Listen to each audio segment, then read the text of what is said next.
अस्सलाम वालेकुम। दस्तक विद इफ्तिखार मिर्ज़ा के कुकिंग विद रियलिटर के सेगमेंट के साथ मैं आपकी खिदमत में हाज़िर हूँ और मैं आज शेयर करने लगा हूँ आपके साथ सर्दियों की ख़ास सौगात गाजर का हलवा।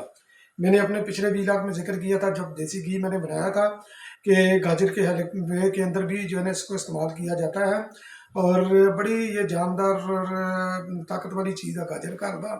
और ये बड़ी मोहब्बत से बनाकर खुद भी खाना चाहिए और दूसरों को भी खिलाना चाहिए। तो आज की ये रेसिपी मैं किसकी नज़र कर रहा हूँ, ये मैं व्लॉग के एंड पर मैं बताऊँगा। तो सबसे पहले मैं इसके इंग्रेडिएंट की तरफ मैं जाता हूँ कि इंग्रेडिएंट इसके क्या हैं। ये इस पतीले के अंदर मैंने तकरीबन जो है ना ये कोई 4 लीटर के करीब मैंने दूध रखा है। दूध डाला है, होमो मिल्क है और रेड में आता है 3.25 यहाँ पर हम बोलते हैं। तो खालिस दूध कंपैरेटिवली जो है ना ये होता है 4 लीटर के करीब। फिर उसके बाद आ जाती हैं जो इसका मेन इंग्रेडिएंट है, ये गाजरें हैं मेरे पास। तो गाजरें ये तकरीबन है कोई 4.5 किलो के करीब।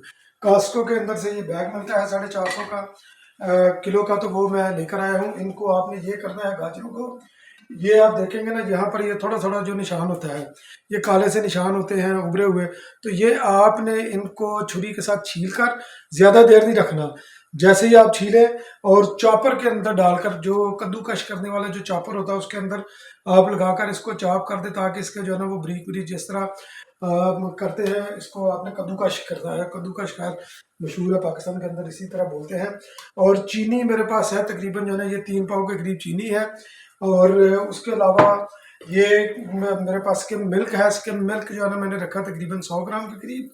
और ये इलायचियाँ हैं, सब्ज़ इलायची, ये मैंने ऑलरेडी पीसनी है। ये तकरीबन 20 के करीब जो है ना ये इलायचियाँ हैं पीसी हुई। इसको मैं दूध के अंदर मैं अभी मैं डाल देता हूँ और चीनी को भी मैं साथ ही मैं डाल देता हूँ क्योंकि बाद में ये पकती रहती है।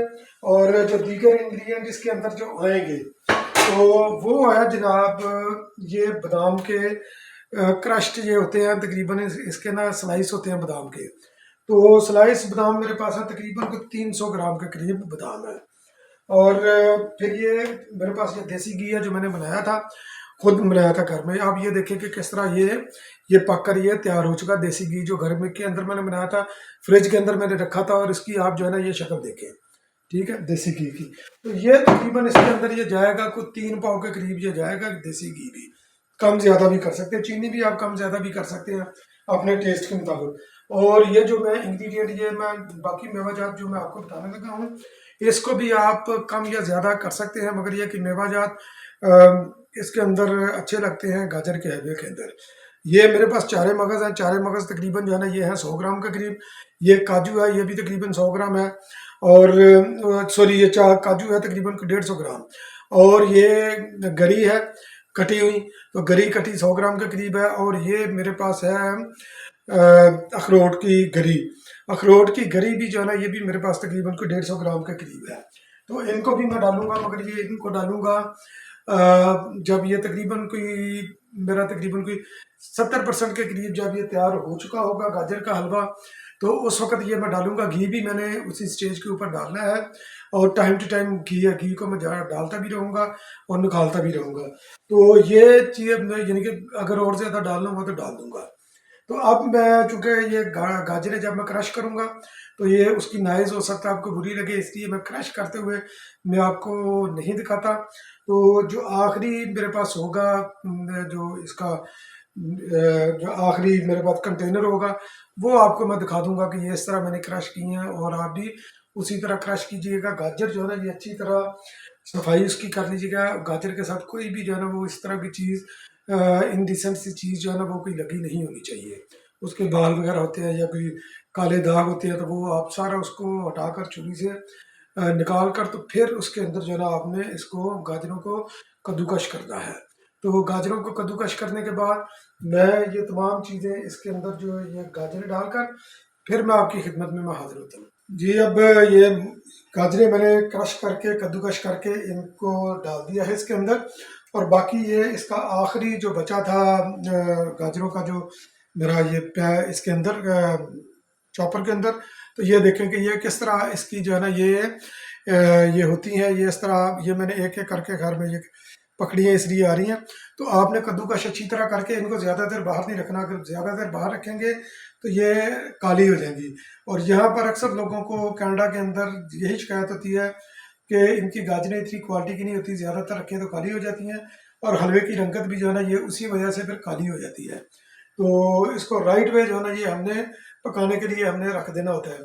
तो इसलिए जो है ना ये फौरी तौर पर मैं इसको अंदर डालने लगा हूँ पतीले के अंदर, जिसके अंदर ऑलरेडी जो है ना ये काफ़ी ये मैंने डाल दी है तकरीबन कोई, अब ये पूरी तकरीबन 4.5 किलो का ये इसके अंदर हो गया। अब ये पक कर जब तैयार होगा, जब मैं फाइनल स्टेज के करीब हूँगा, फिर मैं आपकी खिदमत में दोबारा हाजिर हूँगा। जी दोस्तों, मैं फिर आपकी खिदमत में हाजिर हूँ। और अब ये गाजर का हलवा इस स्टेज पर पहुँच चुका है कि इसके अंदर मैं जो मेवा जाता है वो मैं डालूँगा, और सूखा दूध मैंने कैसे डालना है वो भी मैं आपको बताता हूँ। मगर यह कि पहले आपकी मैं इसकी ज़रा थोड़ी सी क्लोज लुक आपको दिखाता हूँ कि इसकी क्लोज लुक जो है ना ये कैसी है।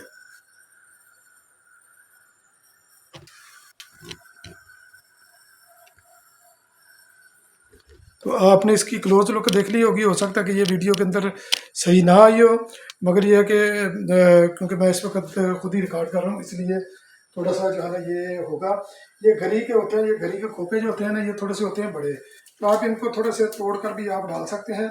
डालकर फिर आपने अच्छी तरह मिक्स करना, और एक चीज़ का आपने ख्याल रखना है कि जब आपने इसके अंदर चम्मच हिलाना है ना इसका, या कफगीर या जो भी इसको बोलते हैं ये, तो ये नीचे तक आपने हिला लिया, क्योंकि नीचे इसके लगने का खतरा जो है ना ये बहुत होता है।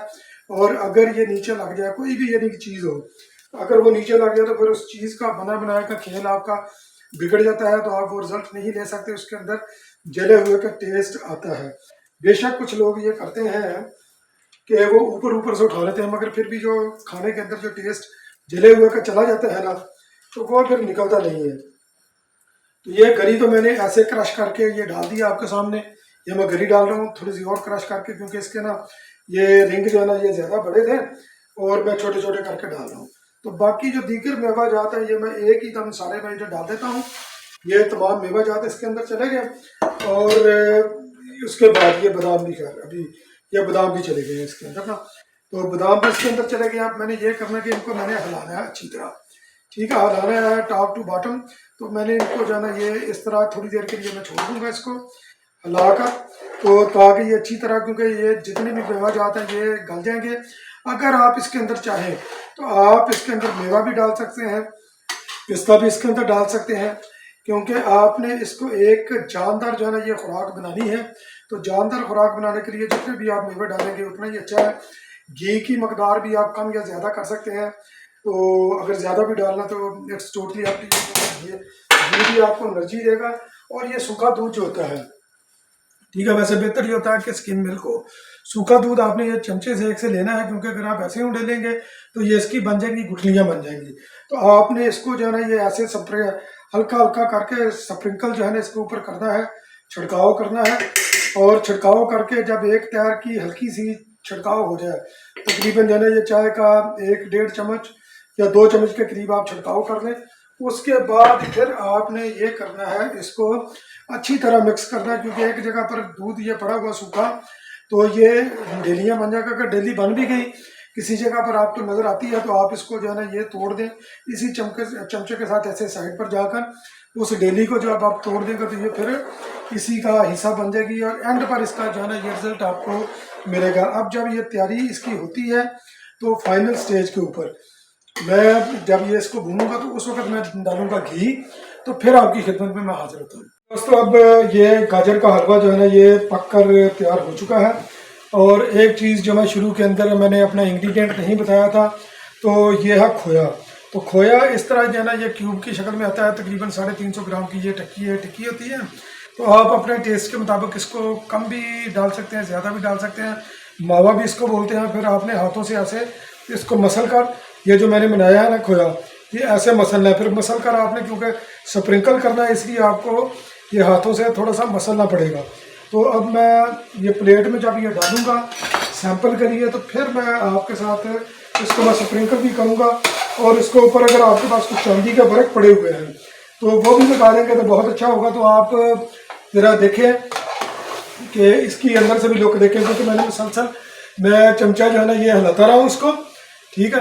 तो चमचा हिलाता रहा हूँ तो इसलिए जो है ना ये नीचे भी बिल्कुल नहीं लगा हुआ। आप इसका क्लोज बेशक जो है ना ये लुक आकर देखें तो ये इसकी देखें खूबसूरती, देखें पतीले के अंदर देखें। और मैं दूसरा ये पकड़ कर मैं आपको दिखाता हूँ कि नीचे बिल्कुल ये लगा नहीं हुआ, क्योंकि ये मेहनत दरकार होती है। और जब इसका पानी तकरीबन जो है ना ये 50-60% जो है ना ये खुश्क हो जाए तो आपने जो है ना ये इसको हिलाते रहना। तो ये देखें बिल्कुल क्लोज करके दिखाएं ज़रा, ये देखें ये बिल्कुल नीचे जो है ना ये लगा ही नहीं हुआ, बिल्कुल नहीं लगा हुआ। क्योंकि जब मैं इसके ये अंदर हिलाता था तो मैं नीचे तक हिलाता था। अब मैं इसको डिश आउट करके आपकी खिदमत में मैं पेश करता हूँ, दिखाता हूँ कि ये डिश आउट करके ये कैसा लगेगा। वैसे तो मैंने चूँकि इसके अंदर दूध ज़्यादा डाला हुआ था तो इसलिए ये खोए का कंसेप्ट जो है ना ये इसके अंदर ये आ गया थोड़ा सा। तो अब ये बाज़ारी हलवा क्या होगा, आप इसको अपना प्यार मोहब्बत से पकाएं अपने लिए, अपने प्यारों के लिए, और उनको जो है ना ये दें।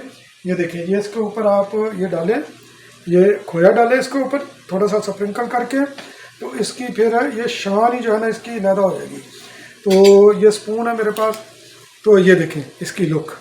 तो ज़्यादा भी आप खोया डाल सकते हैं। तो बहुत बहुत शुक्रिया मेरा व्लॉग का वॉच करने के लिए, और मुझे उम्मीद है कि आपको ये मेरी रेसिपी ये पसंद आई होगी। और घी भी आप जो है ना ये कम या ज़्यादा कर सकते हैं अपने टेस्ट और अपनी मर्ज़ी के मुताबिक, और दूसरे बाकी इंग्रेडिएंट भी। तो इंशाल्लाह बाकी मैं कुछ दोस्तों को भी, प्यारे दोस्तों को भी दूंगा, तो हो सकता है कि उनको भी पसंद है। और जो ये गाजर के हलवे की रेसिपी मैंने तैयार की है, मेरे बहुत ही एक मोहतरम वकील है यहाँ पर कनाडा, तो गुलबर्ग, तो ये मैं डेडिकेट करता हूँ ये रेसिपी गुलबर्ग के नाम। तो इमिग्रेशन की बहुत अच्छी लॉयर है, बाकी दीगर और भी काफ़ी अमूर की जो है ना ये काफ़ी अच्छी लॉयर है। तो मेरी मेंटर भी रही हैं, तो इसलिए उनके साथ ज़रा थोड़ी सी अकीदत है। तो बहरहाल बहुत बहुत शुक्रिया मेरा व्लॉग वॉच करने के लिए। अगर आपको ये रेसिपी पसंद आई है तो दूसरों के साथ भी शेयर कीजिएगा।